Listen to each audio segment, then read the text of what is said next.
Daddy girl. Come here, Jerry. We're live. Hey, good morning. 5 a.m. Mester Scrum Show. How are you doing? We're late today, Jerry. What do you want? You want an octopus? Oh, the body. Oh, you should see the eyes on Jerry's head. It's an octopus. Anyway, hey, good morning. I'm being goofy right now, and we finally got Jerry here. He's going to eat the octopus. No, you can't have the octopus. No. He's like, I want the octopus. Anyway, what is talking today? Yeah, blah. So, just linking epics or big items together because they have dependencies is the wrong way of doing it. And this comes from my old program management ways and risk mitigation. And we're going to talk about that today because I want to share with you stuff I saw on SpaceX and why I say this. And I'm going to give you an example. And I'm going to pull out the little whiteboard today and give you an example of how this works. So this will be a short show, a brief show. And we'll go from there. Anyways, 5 a.m. Mester Scrum Show. I am Greg Mester, Scrum Master and Agile Coach.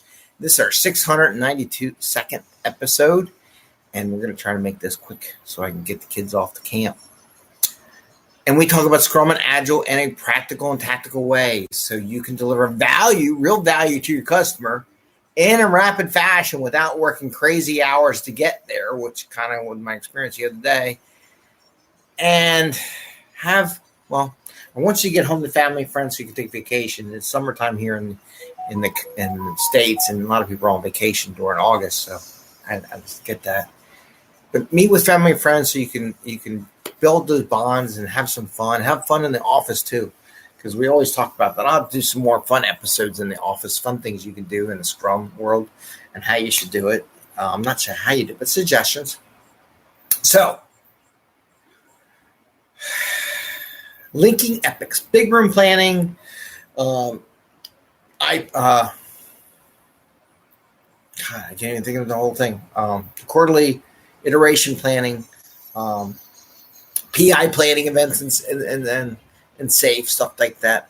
Program and commit planning, things like that. And a lot of these places are saying, "Oh, let's just link at the epics," and that is fine at the initial discussion. When you have large things and you say, "Hey, I need these 5 teams to work together to deliver a product," here's some ideas what we're going to do. What I always coach my teams to do is once you identify those epics, the next thing you got to do is find the story, a specific piece of work that you are dependent upon, and build them into your backlog and put the links between the stories. It's good to have the epic links, but you need to put the stories. And this is why. And I got my little whiteboard out, and I even got a cat here. And hopefully we won't have a cat and dog fight in the middle of the show. No attacking the cat, Jerry. Bubbles, be good over there. That's Bubbles. She's over here teasing the dogs. She knows they're sitting there. Anyway, so watching SpaceX the other day, and it was a good point. And I never realized it until someone said it, and this was a dawn to me. So they're built. That pen's gone. That one's gone. No more pen on that one. Maybe I should check the pens before I use it. Okay. There we go. So you got their SpaceX. Boy, isn't this complicated drawing, right? So, and they have these little engines in the middle. There's like 3 of them. Then they have the giant, 3 engines down here that they use for their spaceship. And I think the other one, so that was that one. So that was that one. But maybe I should do this one. It'd be better. I don't know if I can draw them all. So this is their big booster rocket, and they have all these engines. And I'm just going to pretend there's all these engines, and they did a fit check the other day, right? And then they got some engines in the middle, whatever, right? Okay. Now, what they notice is says, hey, look at the engines underneath. Some of them are perfectly clean, like white. They're just white. But other ones are all sooty. Right? The ones that are sooty have gone through their full testing, right? So the epic would be, hey, I want to do a fit check of my rocket, right? I want to do a fit check of my rocket. So do I need every engine in here to be fully tested before I do a fit check? I don't know. Theoretically, this is done, and this one's not done, right? Because that one's clean. And this is tested. So in the old waterfall days, right, they would make sure all these were done before we could do a fit check, which I changed years ago. Back in the 90s, I stopped that process going. If I had something and I was going to do a fit check, I took it. Well, do I have all my points of reference? Yeah. Well, then take the damn thing and go to a fit check. So this is why. So the epic is to have the whole. So this is a mini epic, right? So a story might be that. Assembly might be a story,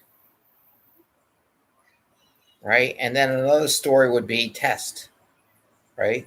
So the epic for this one engine would be assembly, which is a story, and test is another story. Once you do the assembly and test, you finish your epic for that story, right? But I have a bigger epic where I want to do a fit check. So I need all my 30 engines in here to do it. However, what do I really need? Do I need this complete epic? Do I need this whole epic to be done in order to do the fit check? No. I just need the assembly part. So this assembly links to my epic for fitting the whole engine together.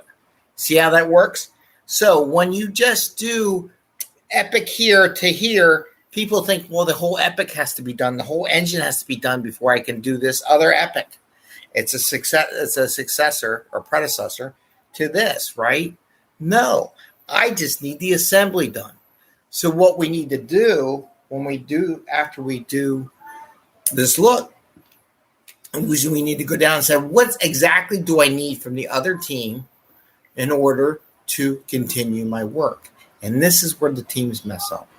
So I'm just sharing with you, after you do your PI planning and all that stuff and SAFe and large room planning and all that kind of stuff, what you need to do after you get the epic identify, you identify exactly what software, what code, what product that has value that you need to work on the other team. And that's a big thing that people miss out on doing. They think, oh, we just do epic. I mean, no. I mean, what gets me going is that when these project managers come over from project managers to be scrum masters or be product owners, and they don't pay attention to the dependencies and what exactly is the handoff point. I'm like, how long have you been project managers? I mean, I've known this since I was 20, right? When I was managing fit checks on aircraft engines and stuff like that.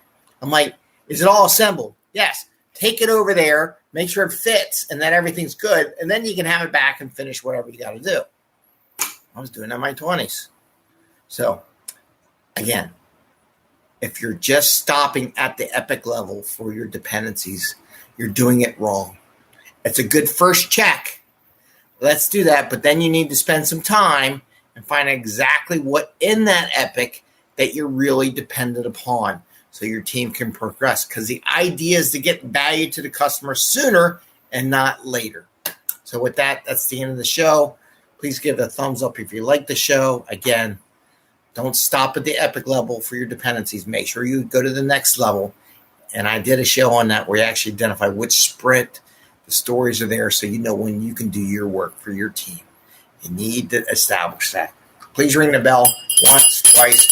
By the way, people might ask, why the bell? It's a Liberty Bell. Of course we're going to ring the Liberty Bell. We're in Philadelphia, so they got to do it. Thanks for all the listens on the podcast, and we will see you tomorrow. I don't know what we're doing tomorrow. I'm going to be honest, it's going to be sketchy the rest of the week on when and where we meet, so please ring the bell so you know when we go live, because there might be new stuff coming through that I didn't plan for. So take care, have fun, everyone, and see you tomorrow. Bye.